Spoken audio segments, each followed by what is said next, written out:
ExamPrep.School. Alaska Title Insurance Exam, exam code InsAK-Title83 or OPTitle83.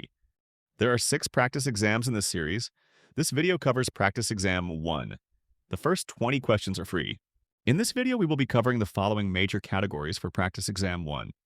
Alaska insurance laws and regulations. Real property, transfer, rights and restrictions. Title insurance policies. Title insurance terms and practices. Let's walk through the format. I'll read each question and its choices. Let's get started. Question 1. Under AS 21.06, which statement best describes the director's authority to issue a cease and desist order? A. A formal hearing must be held before any cease and desist order can be issued. B. This authority applies only to insurers and cannot be used against individual producers. C. Cease and desist orders are limited to unfair claim practices and require 30 days notice to the issuer. D. The director may issue an ex parte order without prior hearing if continuation of the practice threatens the public, effective upon service. A countdown circle appears in the top right. Once it completes, the answer is revealed. You can pause at any time if you'd like longer to think. If you'd like additional practice covering more topics, see the description for our book.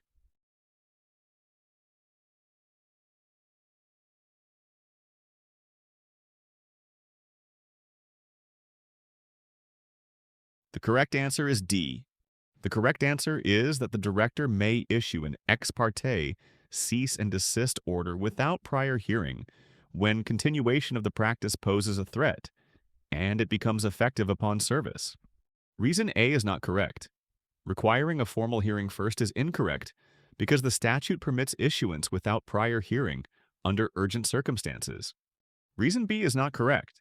Stating that producers are excluded is incorrect because the statute authorizes cease and desist orders against both insurers and producers.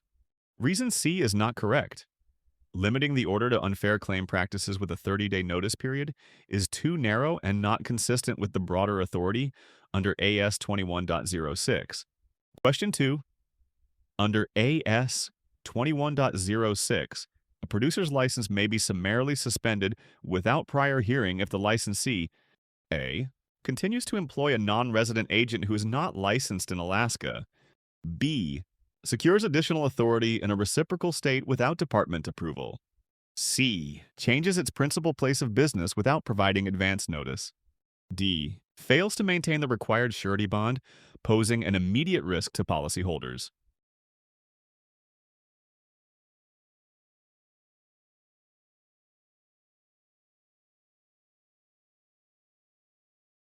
The correct answer is D. The correct answer is that summary suspension is authorized when a producer fails to maintain the required surety bond, which poses an immediate risk to the public and policyholders. Reason A is not correct. Employing an unlicensed non-resident agent is a violation but does not, by itself, authorize summary suspension without hearing. Reason B is not correct. Obtaining reciprocal authority elsewhere without approval is impermissible, but does not trigger summary suspension under AS 21.06. Reason C is not correct. Changing the principal business location without notice is a reporting violation, but not grounds for immediate suspension. Question 3. During a single calendar year, Eagle Title violated multiple annual reporting requirements on 12 separate occasions under AS 21.06-090. Considering the administrative penalty provisions of the Alaska Insurance Code, what is the maximum total fine the director may assess for these violations? A. $30,000. B. $5,000. C. $12,000. D. $25,000.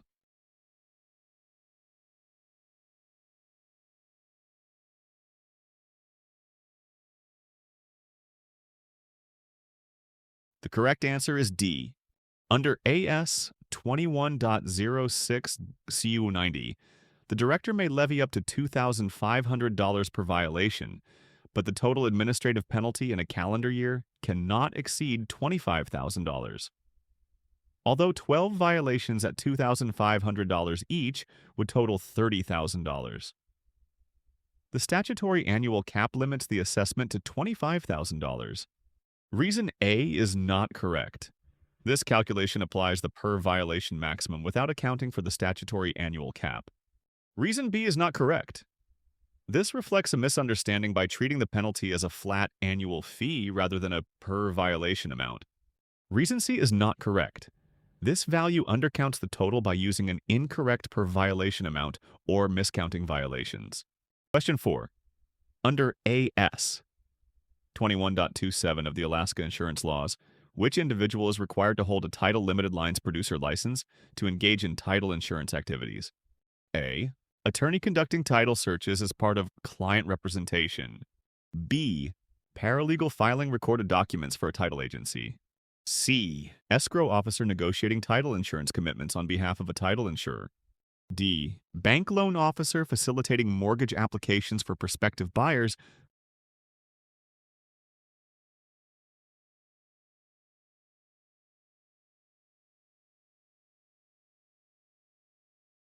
The correct answer is C.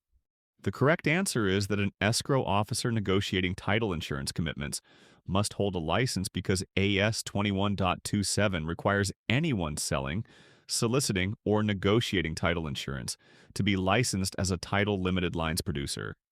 Reason A is not correct. Attorneys performing title searches incidental to legal representation are exempt from licensing under AS 21.27. Reason B is not correct. Clerical personnel filing recorded documents are performing administrative tasks and do not require a license. Reason D is not correct. Bank loan officers facilitating mortgage applications are not engaging in title insurance sales or negotiations. Question 5. Under AS 21.27, non-resident applicants for a title limited lines producer license in Alaska may be exempt from the licensing exam if which condition is met? A. They hold an active title limited lines license in their home state under a reciprocal agreement with Alaska. B. They appoint an Alaska resident as their agent for service of process. C. They establish and maintain a principal place of business in Alaska. D. They pay a non-resident examination fee equal to or greater than the resident fee.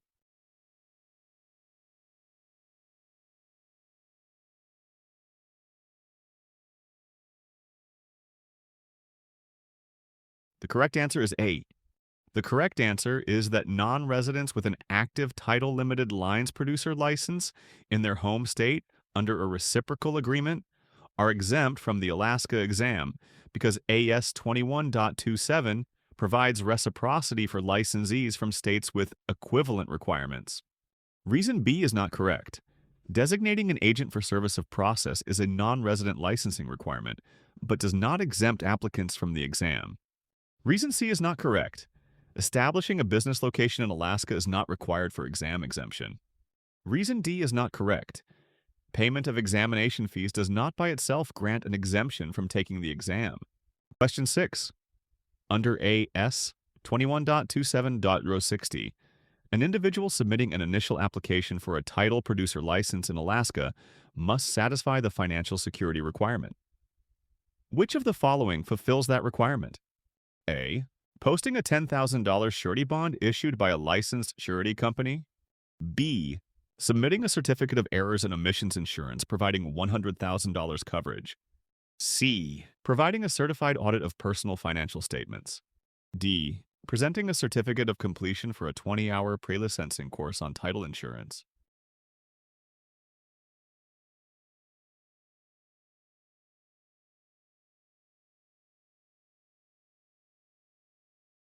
The correct answer is A. The correct answer is posting a $10,000 surety bond because Alaska statutes require an initial title producer to secure a bond for financial security. The other submissions do not satisfy this statutory bond requirement. Reason B is not correct. Errors and omissions insurance is required for ongoing coverage but does not meet the initial financial security bond requirement.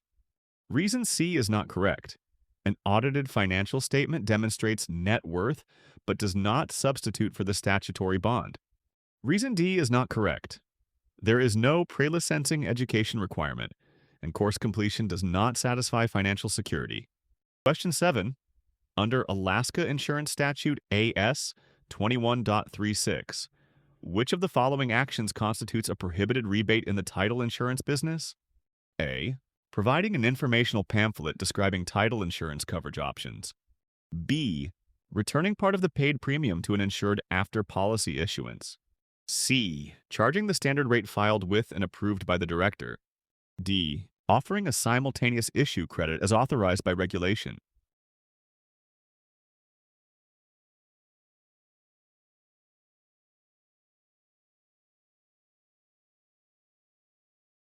The correct answer is B.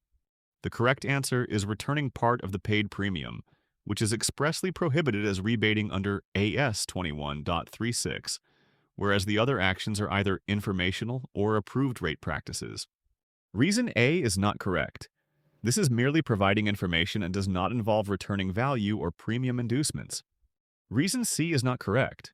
Charging the filed and approved rate complies with regulations and is not a rebate. Reason D is not correct. A simultaneous issue credit is specifically authorized by regulation and is not prohibited. Question 8. A title agency provides real estate agents a $200 prepaid Visa card each time they refer a client for title insurance. Under Alaska insurance laws and regulations, AS 21.36, which practice is being violated? A. Paying real estate agents a referral fee without a license. B. Providing monetary gifts contingent on referrals from agents. C. Engaging in deceptive claim settlement practices. D. Misrepresenting policy terms to potential clients.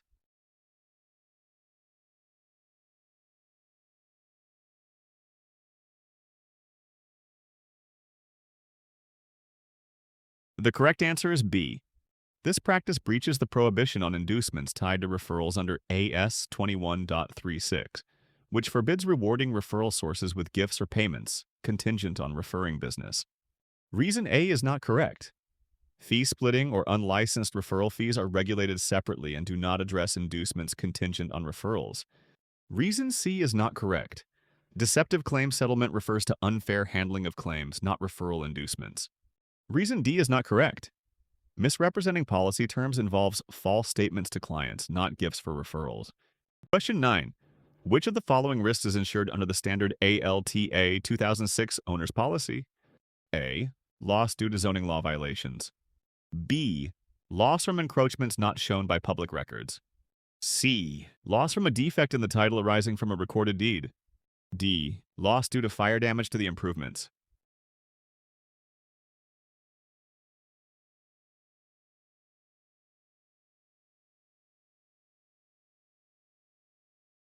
The correct answer is C. The standard owner's policy covers loss resulting from defects in recorded documents affecting title. It does not cover zoning issues, unrecorded encroachments, or physical damage. Reason A is not correct. Zoning law violations are not covered under the standard owner's policy. Reason B is not correct. Unrecorded encroachments require a special endorsement and are not included in the standard policy. Reason D is not correct.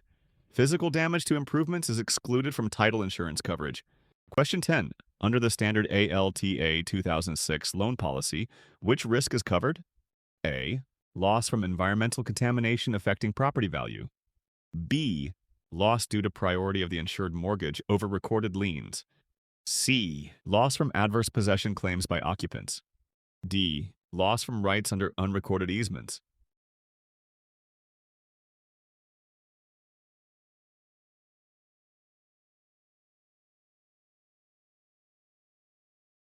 The correct answer is B. A standard loan policy ensures the priority of the mortgage over recorded liens. It does not cover environmental issues, unrecorded easements, or adverse possession claims. Reason A is not correct. Environmental contamination risks are excluded from standard title insurance. Reason C is not correct. Adverse possession claims are excluded unless covered by endorsement. Reason D is not correct. Unrecorded easements are not covered without a specific endorsement. Question 11. A home buyer is comparing ALTA standard and extended coverage title insurance policies because they are concerned about risks not shown in public records. Which coverage difference accurately reflects what an extended coverage policy provides beyond the standard form? A. Coverage for unrecorded mechanics liens not appearing in public records. B. Coverage for title defects arising after the policy date at no extra premium. C. Protection against losses due to zoning ordinance violations. D. Indemnity for known defects disclosed prior to policy issuance.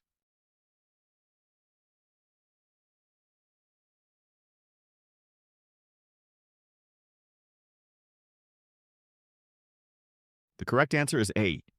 The correct answer is coverage for unrecorded mechanics liens, as extended coverage adds protection for off-record risks not covered by the standard form. Reason B is not correct. Extended coverage does not automatically insure against defects that arise after policy date without additional endorsements. Reason C is not correct. Zoning ordinance violations are not covered by either standard or extended title policies. Reason D is not correct. Defects known to the insured before policy issuance are excluded from coverage. Question 12. During review of an ALTA owner's policy, an agent refers to the policy jacket to identify general provisions. Which component is found in the policy jacket rather than in one of the schedules? A. The list of general exceptions and policy conditions. B. The specific exceptions to title shown under Schedule B. C. The list of endorsements attached at closing. D. The definitions of insured interests in Schedule A.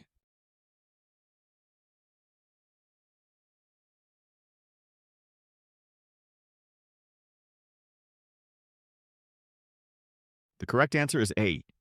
The correct answer is the list of general exceptions and policy conditions, which are located in the policy jacket and not within any schedule. Reason B is not correct.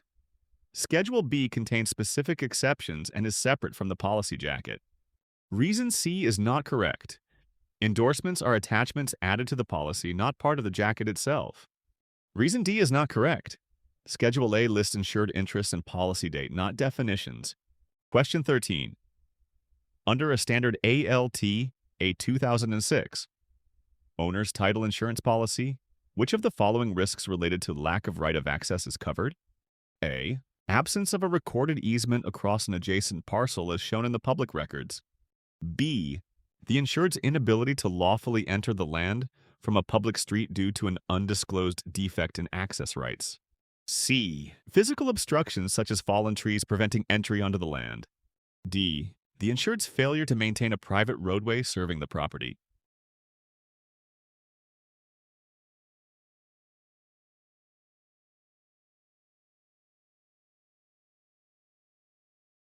The correct answer is B. This option is correct because the policy covers loss arising from lack of a legal right of ingress, or for example, rest from a public way existing at the policy date. Reason A is not correct. A recorded easement absence is noted in public records and therefore accepted, not covered as a hidden defect. Reason C is not correct. Physical obstructions are site conditions rather than title defects, and thus are not covered risks. Reason D is not correct. Maintenance obligations for a private road are contractual or statutory duties, not title risk covered by the policy. Question 14. A buyer closes on a home and later discovers that the prior deed in the chain of title was forged. Under a standard ALTA owner's title insurance policy, 2006 form, which coverage provision applies to protect the buyer against loss from this defect? A. Coverage for unrecorded liens. B. Coverage for errors in the legal description. C. Coverage for forged or fraudulent instruments. D. Coverage for boundary encroachments.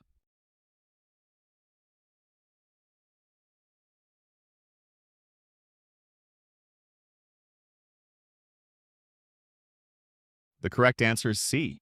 The policy's forged or fraudulent instruments provision ensures the insured against loss arising from defects in the chain of title due to forgery or fraud, including forged signatures on deeds. Reason A is not correct. Unrecorded liens coverage relates to liens not shown in the public record, not to forged documents. Reason B is not correct. This choice addresses inaccuracies in legal descriptions rather than forgery of title instruments. Reason D is not correct. Boundary encroachment coverage concerns physical intrusions, not title defects caused by forgery. Question 15. After purchase, an owner discovers an unrecorded restrictive covenant prohibiting home-based businesses on the lot. Under a standard ALTA Owner's Title Insurance Policy 2006 form, how is coverage for enforcement of this hidden restrictive covenant treated? A. The policy provides full coverage for unrecorded covenants but excludes recorded ones. B. Enforcement of any restrictive covenant, recorded or unrecorded, is excluded unless a specific endorsement is obtained. C. Enforcement is covered only if the covenant would otherwise impair marketability. D. Enforcement of a hidden covenant is covered under the standard policy, but recorded covenants require an endorsement.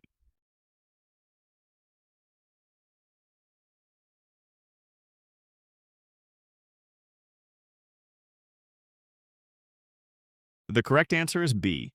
Standard ALTA policies include a general exception for covenants, conditions, or restrictions, whether recorded or not. So enforcement of any restrictive covenant is excluded unless the insured purchases the appropriate endorsement.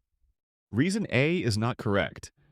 This incorrectly suggests coverage for unrecorded covenants, but covenant enforcement is universally excluded absent endorsement.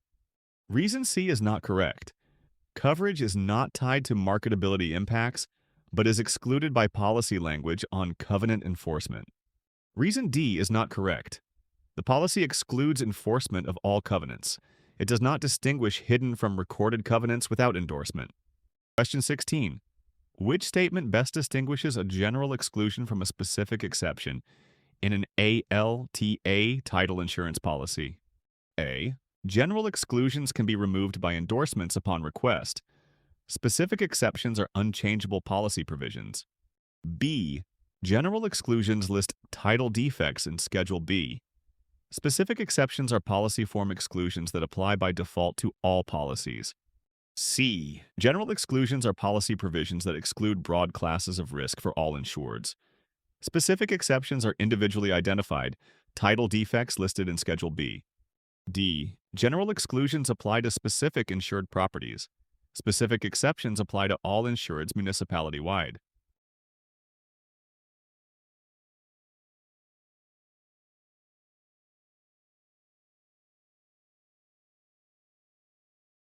The correct answer is C. The correct answer is that general exclusions are standard policy provisions, excluding broad risk categories for any insured, whereas specific exceptions are discrete defects listed in Schedule B that define coverage limitations for individual matters of title. Reason A is not correct. This incorrectly states that general exclusions can be removed while treating specific exceptions as unchangeable, contrary to policy practice. Reason B is not correct. This reverses the roles by suggesting general exclusions are Schedule B items and specific exceptions are form exclusions, which is incorrect. Reason D is not correct. This misattributes general exclusions to single properties and specific exceptions to all insureds, which does not reflect policy structure. Question 17. A title examiner is preparing a title commitment and discovers a judgment lien recorded against the property after the effective date. Under ALTA 2006 standards, which of the following should be listed as a Schedule B Part 1 requirement? A. Verification of street address for Schedule A. B. Payment of annual real estate taxes for the upcoming year. C. Inclusion of a recorded utility easement as an exception. D. Production of a recorded release or satisfaction of the judgment lien.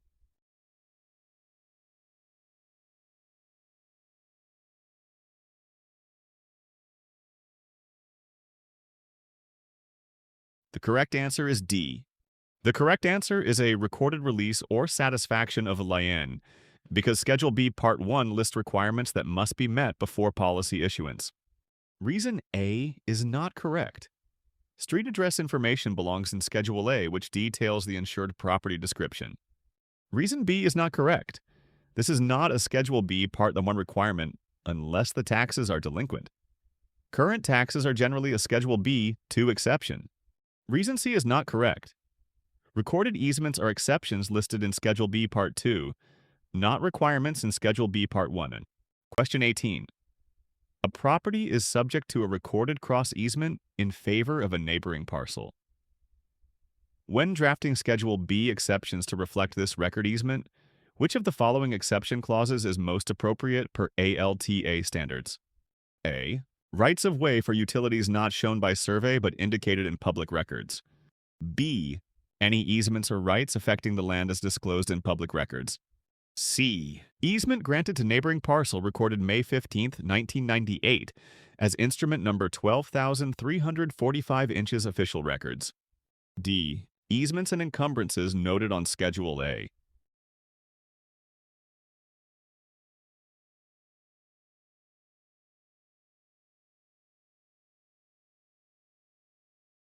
The correct answer is C. The correct answer uses the precise instrument date and recording reference as required for a Schedule B exception to a recorded easement. Reason A is not correct. This refers to utility rights generally and lacks the specific recording reference required for Schedule B. Reason B is not correct. This language is too generic and does not identify the specific recorded document conveying the easement. Reason D is not correct. Easements and encumbrances belong in Schedule B, not in Schedule A, which only describes the insured estate. Question 19. Under ALTA A Form 9. Restrictions, encroachments, covenants, endorsement coverage is excluded for loss resulting from which of the following? A. Removal of improvements by the insured that encroach on neighboring land. B. Enforcement of recorded covenants against the insured. C. Existing boundary encroachments by adjoining property owners. D. Recorded restrictions limiting use of the land.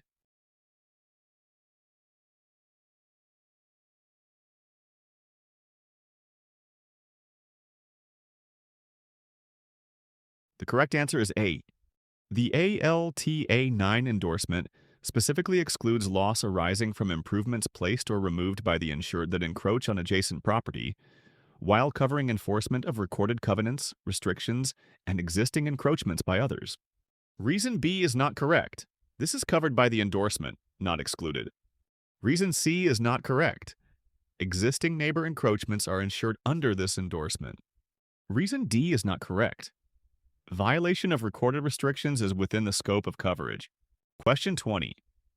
A title insurer is underwriting an owner's policy for an industrial site purchase.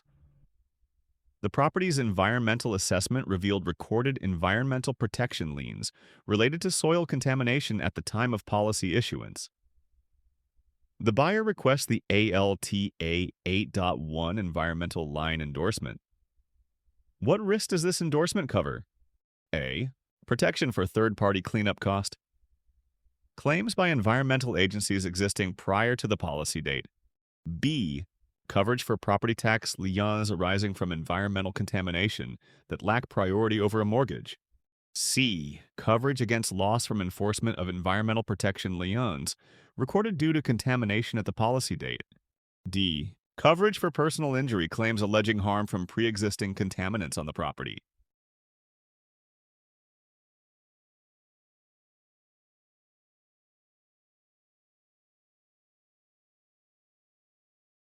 The correct answer is C. The correct answer is coverage against loss from enforcement of recorded environmental protection liens due to contamination at the policy date, which is exactly the risk the ALTA 8.1 endorsement insures. Reason A is not correct. This endorsement does not insure cleanup cost claims by agencies. It only covers enforcement of environmental protection liens. Reason B is not correct. Property tax lines are separate and not environmental protection lines addressed by the ALTA 8.1 endorsement. Reason D is not correct. Personal injury claims are not title risks and are excluded from coverage under this endorsement. Enjoyed this practice test? Tap like, hit subscribe, and share it with a classmate. Got a question we should tweak? Comment below. We read them all. Find full practice exam books in the description or at ExamPrep.School.